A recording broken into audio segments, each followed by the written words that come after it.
ফেনীবাসী কথা বোঝা যায়? ফেনী না হেনি? হ্যাঁ, আর বাড়ি হেনি, আইসাই রেনি রেনি। আপনারা কি ডাকেন, ফেনী না হেনি? ফেনী।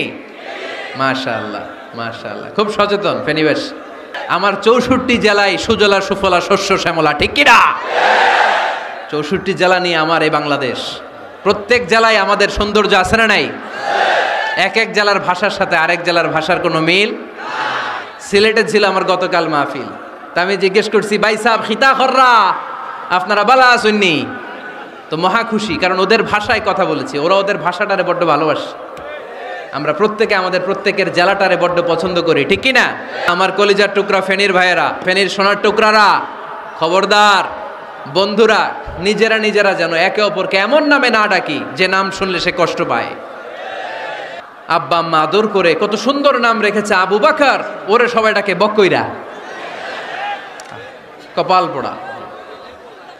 আব্বা আম্মা নাম রেখেছে আবু ওয়াক্কাস, ওরে ডাকে আক্কাইচা। কত সুন্দর নাম আমার আল্লাহর নামের সাথে মিলিয়ে আব্দুল কুদ্দুস নাম রেখেছে, ওরে ডাকে কুদ্দুচ্চা। আছে না নাই?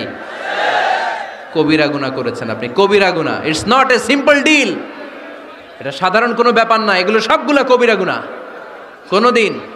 কোনোদিন কাউকে ঠাট্টা বিদ্রুপ করে কিছু বলবো না, কারো নাম বিকৃত করে কোনোদিন কারো মনে কষ্ট দিব না।